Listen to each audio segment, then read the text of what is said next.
मित्रों, आज हम सदी के महत्वपूर्ण कवियों की श्रृंखला में अपनी अगली कड़ी में बली सिंह चीमा जी की कुछ कविताओं का पाठ करेंगे, उसका आकलन करेंगे और उनकी ज़िंदगी के अधिकांश जो व्यतीत समय है, चाहे वो कविता मंचों पर हो, विश्वविद्यालयों में हो या तमाम तरह के जो जीवन जगत के क्षेत्र हैं, जहाँ बगावत है, समाज को आईना दिखाने की बातें हैं या बदलते माहौल और बदलते समय पर जो खौफ और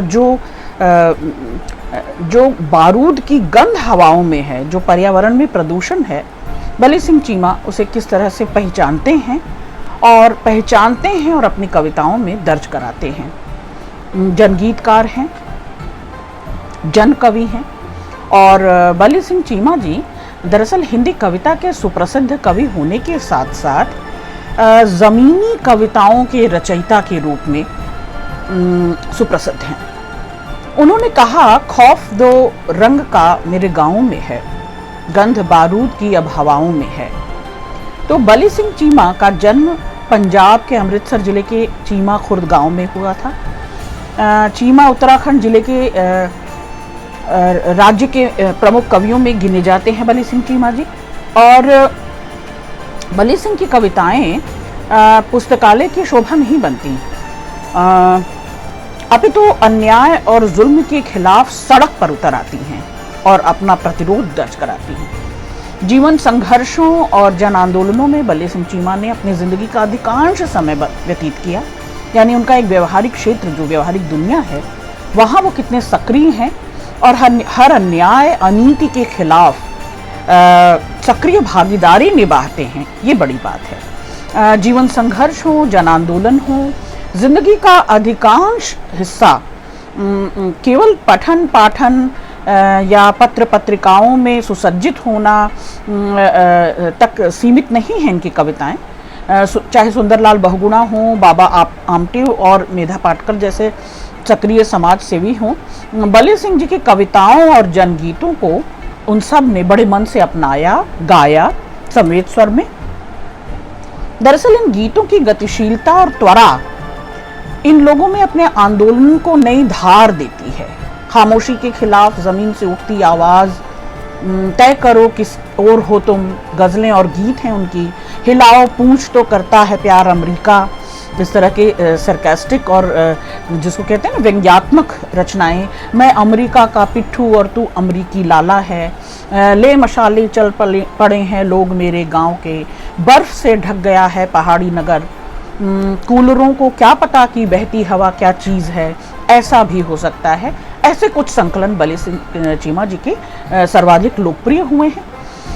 चीमा जी को देवभूमि रत्न सम्मान 2004 में, कुमाऊं गौरव सम्मान 2005 में, पर्वतीय शिरोमणि सम्मान 2006 में, कविता कोश सम्मान 2011 में, इन सभी सम्मानों से दरअसल यह जन कविता, ये जनगीत सम्मानित किए गए हैं। उत्तराखंड राज्य आंदोलन की जटिल चुनौती को पूरी रचनात्मक सक्रियता के साथ बली सिंह चीमा जी स्वीकार करते हैं और इसी साहस, इसी जोखिम और इसी जन सरोकार के कारण गंगा शरण सिंह पुरस्कार से इन्हें सम्मानित किया गया। केंद्रीय हिंदी संस्थान ने स्वयं इनको सम्मानित करके गौरवान्वित महसूस किया। तो साथियों, और अधिक बात न करते हुए हम बली सिंह चीमा जी की उन 5 कविताओं का आज पाठ करेंगे और साथ साथ शोधार्थियों हम ये तलाशने की कोशिश करेंगे कि उनकी कविताएं किन जन सरोकारों से हमें रूबरू कराती हैं, हमारा साक्षात्कार कराती हैं। पहली कविता है रोटी मांग रहे लोगों से। रोटी मांग रहे लोगों से किसको खतरा होता है, यार सुना है लाठी चार्ज हल्का हल्का होता है, सिर फोड़ें या टांगे तोड़ें ये कानून के रखवाले, देख रहे हैं दर्द कहाँ पर किसको कितना होता है। बातों बातों में हम लोगों को वो दबा कुछ देते हैं, दिल्ली जाकर देख लो कोई रोज तमाशा होता है। हम समझते थे इस दुनिया में दौलत बहरी होती है, हम समझते थे इस दुनिया में दौलत बहरी होती है, हमको ये मालूम न था कि कानून भी बहरा होता है। कड़वे शब्दों की हथियारों में होती है मार बुरी, सीधे दिल पर लग जाए तो जख्म गहरा होता है। कितनी सीधी, सच्ची और दिल पर वार करने वाली, गहराइयों में उतर जाने वाली ये कविता है साथियों। और किस तरह से, चाहे वो कानून है, चाहे वो भूखमरी है, गरीबी है, बेरोजगारी है, फिर चाहे वो सड़कों पर जो जन आंदोलन हो रहे हैं, जो अपने हक, अपने अधिकार, अपने न्याय के लिए, अपनी आवाज़ के लिए जो जन आंदोलन हो रहे हैं, उनकी बात है। दिल्ली जैसे महानगर और दिल्ली जो राजधानी है, संसद जहां विराजमान है और तमाम सांसद और जन नेतृत्व करते नेता हैं, जनप्रतिनिधि हैं, जो हमारे दुखों का, हमारे शोक और हमारी पीड़ा का जरा भी भान नहीं करते, तो वे केवल अश्लील अभिनय कर रहे होते हैं संसद में बैठकर कि वे हमारी पीड़ाएं समझते हैं। पर बली सिंह चीमा उन जन आंदोलन का नेतृत्व कर रहे हैं और उस जनता के साथ हैं जो भूखी है, बेरोजगार है, जो आतंकित है और गया है, जिसका शोषण हुआ है, जो हाशिए पर है। तो दौलत ही बहरी नहीं है, केवल पूंजीवाद या पूंजीपति या पूंजी के वर्चस्व से लड़ाई नहीं है। दरअसल आप देखें कि जो न्याय का सर्वोच्च स्थान लिए बैठा है, जो न्यायालय हैं, सर्वोच्च न्यायालय हो, तमाम न्यायालय किस तरह से अंधी, गूंगी और बहरी हो चुकी है, उस ओर भी इशारा करते हैं बली सिंह चीमा और कहते हैं कि ये जो मार है, एक तरफा है और शोषित लगातार पीड़ित है, दबाया जा रहा है, उसकी वंचना, उसकी यंत्रणा को देखकर दरअसल बली सिंह चीमा की ये कविताएं जन सरोकार से भरपूर कविताएं हैं साथियों। दूसरी कविता है, हर तरफ काला कानून दिखाई देगा। हर तरफ काला कानून दिखाई देगा, तुम भले हो कि बुरे कौन सफाई देगा।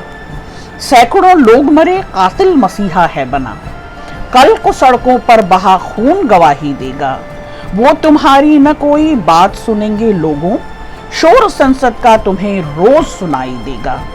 इस व्यवस्था के खतरनाक मशीनी पुर्जे, जिसको रौंदेंगे वही शख्स सुनाई देगा। अब ये थाने ही अदालत भी बनेंगे बल्ली, अब ये थाने ही अदालत भी बनेंगे बल्ली, कौन सिपाही देगा। तो कौन तरफदार है, पक्ष विपक्ष की दरकार और दरअसल निष्पक्ष कोई भी नहीं रहा। ताकतवर की क्रूर मार तो हम सबको साफ साफ दिखाई ही दे रही है, लेकिन कानून किस तरह से पक्षधरता निभा रहा है। काला, जिसे कहते हैं ना कि भले बुरे की पहचान नहीं हो रही, सच और झूठ की पहचान नहीं हो रही, न्याय अन्याय की पहचान नहीं हो रही, और जिसको कहते हैं ना अंधाधुंध सब तरफ बरपा हुआ है। तो बली सिंह जी कहते हैं कि ये बहरों का देश है, ये गूंगे और अंधों का देश है और ये अपाहिजों का देश है। यहाँ कोई सच की बात नहीं करता, न्याय का साथ नहीं देता, और जो कमज़ोर है, जो हाशिए पर दिनों दिन लगातार कर दिया जा रहा है साजिश के तहत, उसका साथ देता हुआ कोई, उसकी साथ खड़ा कोई दिखाई नहीं देता। तो ये कविता अपने समय की बड़ी ज़ोरदार, जिसे कहते हैं जन नेतृत्व का मुहिम उठा रही हैं, आंदोलन का मुहिम उठा रही हैं, और एक धारदार हथियार की तरह भीतर चोट कर रही हैं, गहरे असर कर रही हैं। तीसरी कविता है, ये किसको खबर थी कि ये बात होगी। ये किसको खबर थी कि ये बात होगी, पकी खेतियों पर भी बरसात होगी। ये सूखे हुए खेत कहते हैं मुझसे, सुना था कि सावन में बरसात होगी। ये सावन भी जब सावनों सा नहीं है, तो फिर कैसे कह दूं कि बरसात होगी। उमड़ते हुए बादलों ये बताओ कि रिमझिम की भाषा में कब बात होगी। उसूलों को जीवन में शामिल भी रखना, कभी बेउसूलों से फिर बात होगी। अंधेरे हो तुम तो उजाले हैं हम भी, अंधेरे हो तुम तो उजाले हैं हम भी, कभी ना कभी तो मुलाकात होगी। कभी ना कभी तो मुलाकात होती। तो केवल निराशा, केवल असंतोष, अस्वीकृति, निषेध के कवि नहीं है बल्ले सिंह चीमा। दरअसल वे एक उम्मीद जगाते हैं, एक आस और प्यास कायम रखते हैं अपनी कविताओं में। ये कभी तो अनीति रुकेगी, ये अन्याय कभी तो रुकेगा, कभी तो हम सब में साहस आएगा, कभी तो हम बोलेंगे, जोखिम उठाएंगे, और कभी तो ऐसी बरसात होगी जो पक्षपात नहीं करेगी, जो पकी हुई फसलों पर बरसकर फसल को बर्बाद नहीं करेगी। कभी तो ये होगा कि रूखे सूखे मनों में, जड़ और नीरस मनों में, दरार पड़ते हुए मनों में ये रिमझिम की छींटें बरसेंगे, और कभी तो आस उम्मीद जगेगी, और कभी तो न्याय होगा। तो एक ये उम्मीद जगाती हुई कविता थी शोधार्थियों बल्ले सिंह जी की। अगली कविता है हिलाओ पूंछ तो करता है प्यार अमरीका। ये कविता मुझे बेहद पसंद आई, आप भी देखें। प्यार अमरीका दुम हिलाना, कोई इनको एहसास जिल्लत दिला दे, कोई इनको की सोई हुई दुम हिला दे, फैज का कहना था। साथियों आप देखें कि एहसास होना, ये जो दुम हिलाते हैं, जो चापलूसी और चाटुकारिता में जीवन बिताते हैं, तो ये मजबूरी होती जा रही है और इसे हम पहनते ओढ़ते जा रहे हैं। और केवल अब ये लबादा नहीं, ये केवल अब क्या कह सकते हैं कि बेबसी नहीं, इसको हमने दिनचर्या में शामिल कर लिया, अपनी आदतों में शुमार कर लिया है। प्यार अमरीका, झुकाओ सिर तो दे देगा उधार अमरीका। बड़ी हसीन हो, बड़ी हसीन हो, बाजारियत को अपनाओ, तुम्हारे हुस्न को देगा निखार अमरीका। बराबरी की या रोटी की बात मत करना, समाजवाद से खाता है खार अमरीका। जनसंघर्षों को मुशर्रफों से तो करता है प्यार अमरीका। ये लोकतंत्र बहाली तो एक तमाशा है, बना हुआ हकीकत में जार अमरीका। विरोधियों को तो ले लेता है आड़े हाथों वह, पर निसार अमरीका। या उग्रवादी है, सच्चाई क्या है करेगा विचार अमरीका। तेरे वजूद से दुनिया को बहुत खतरा है, तेरे वजूद से दुनिया को बहुत खतरा है, या है वार अमरीका। उदार हाथों से जो एक मांगो तो देता चार अमरीका। उदार हाथों से जो एक मांगो तो देता चार अमरीका। हर एक देश को निर्देश रोज देता है, खुदा कहो या कहो थानेदार अमरीका। तो ये सिपहिया आंखें जो दिखा रहे हैं, ये जो लगातार ताकत हुए जा रहे हैं, अमरीका सरीखे, अमरीका तो केंद्रित है, वो पूंजी का, शक्ति का, वर्चस्व का प्रतीक बनकर उभरा है। पर इस कविता में दरअसल उसी पूंजी, उसी वर्चस्व, उसी क्रूर राजनीति, षड्यंत्र की राजनीति, कुटिल राजनीति और पर्यावरण में प्रदूषण की तरह पसरी राजनीति को बल्ले सिंह चीमा खारिज करते हैं और कहते हैं कि बस बहुत हुआ, इनकी चाटुकारिता, इनकी चापलूसी, इनके आगे गिड़गिड़ाना, हाथ पसारना, भीख मांगना, लिजलिजे हो जाना, बेरीड़ हो जाना अब यह नहीं होगा, क्योंकि जितने तुम इनको हीन दीन दिखाई दोगे, ये उतने ही क्रूर कुटिल और होते जाएंगे। तो बल्ले सिंह चीमा उन्हें नहीं चिता रहे हैं, हमें चिता रहे हैं, सर्वहारा को चिता रहे हैं, वंचित को, जो पीड़ित है उसको चिता रहे हैं कि बस बहुत हुआ तुम्हारा ये रोना, कलपना, गिड़गिड़ाना, हाथ पसारना, भीख मांगना, उधार मांगना, बेरीड़ हो जाना। अब अपनी चेतना को पहचानो, अपने विवेक को पहचानो, स्वाभिमान में जीवित रहो। अगली कविता है तय करो किस ओर हो तुम। दरअसल रहने की बात, किसके साथ हैं आप, ये तय कर पाना इस युग में, इस दौर में मुश्किल हुआ जाता है साथियों। अब मैं ये साफ साफ कहूंगी कि तटस्थ बहुत से लोग हैं, लेकिन जो पक्षधर हैं और साफ साफ दिखाई देते हों कि मैं किस पक्ष में हूं, किस ओर खड़ा हूं, किनकी बात करता हूं, किनको मुखर करता हूं, किनके साथ खड़ा हूं, ये बल्ले सिंह चीमा जोखिम उठाते हैं इस कविता में भी। तुम तय करो किस ओर हो, या कि आदमखोर हो, तय करो किस ओर हो तुम, तय करो किस ओर हो। आदमी के पक्ष में हो या कि आदमखोर हो, खुद को पसीने में भिगोना ही नहीं है जिंदगी, रेंग कर मर मर कर जीना ही नहीं है जिंदगी।